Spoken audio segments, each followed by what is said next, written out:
I thought it'd be interesting to show an overview of all the current contents of the cube, but in a way we've never really thought about it before. I've divided the cube into 3 piles here. This middle pile contains only cards that have been in the cube since the very beginning. Since the origin of the cube, these cards were in here, more or less. I mean, my memory's not perfect, but I feel like it's pretty good. Over here on the right are cards that we had or could have had when the cube was created, but they weren't included until later.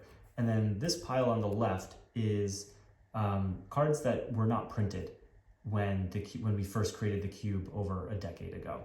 So what I'm going to do is I'm going to stack them this way, just so you can get a comparison of the cards. So all of the cards above the white are monster cards. The white are extra deck monsters, and then below the white, those are spell cards and trap cards.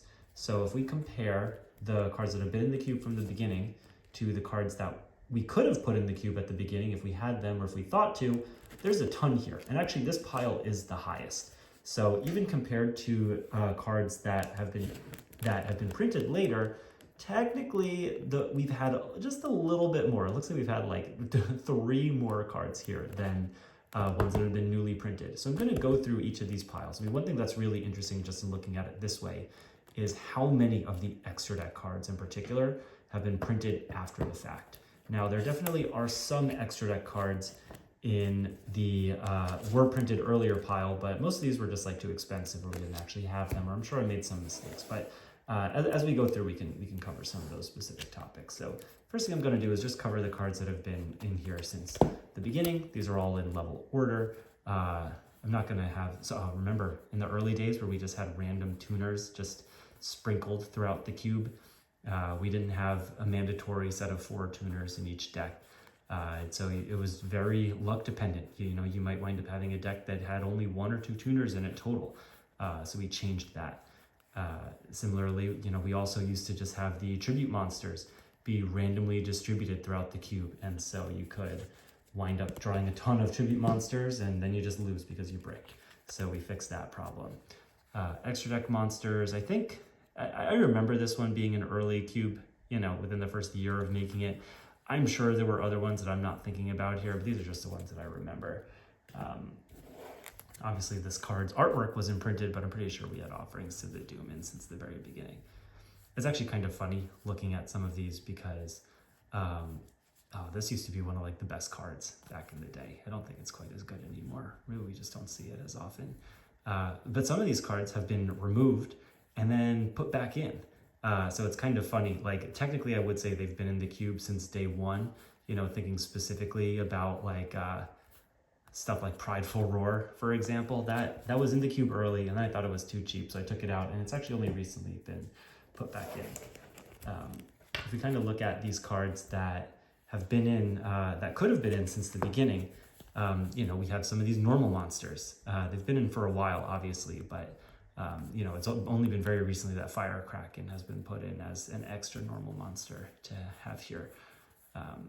But it's kind of interesting just to think that we had a good chunk of these cards, but we just didn't really see their value for being put in the cube until we sort of fine-tuned the power curve of it, or decided to prioritize focusing on specific attributes over others. Some of these two, you could probably argue were in from the beginning. I just feel like I don't remember this being in at the very, very beginning. So whatever, nobody really cares. It still is interesting just to kind of go through some of these. And, we definitely could not afford Draco Sack or, back in the day. I don't even know if we had Leo back then, but whenever we got it, then we put it in. Hammer Shot, that's another one it's actually kind of crazy to me that we didn't put that one until very, very recently. All right, on to the last category of some of the newer printed cards. It's actually so interesting going through these, and I think it's kind of an interesting exercise to just think about which cards of these am I actually excited about seeing versus which ones are just like, ew, I don't want to draw that. Because obviously we hold no nostalgia for any of these cards. Oh, I can't wait till we play with this one. So it's just kind of, I feel like part of the reason for playing with the cube is to get that like hit of nostalgia for using certain cards. But I do think some of these have built up their own identity as iconic cards from the cube over time. Some of the extra deck monsters, I think just because like we go into some of them a lot, whereas others we haven't really had a chance to go into that much. It's kind of hard to tell how much we would feel, like, yeah, that's like the best cube card ever. So I would be really curious to hear which ones of these kind of jump out as, hitting that sweet spot of nostalgia versus just being not exciting. Those could be potential ones we think about removing. I do think a lot of these cards that are newer are probably some of the easiest candidates to remove, just because they do take away from that nostalgia factor a little bit.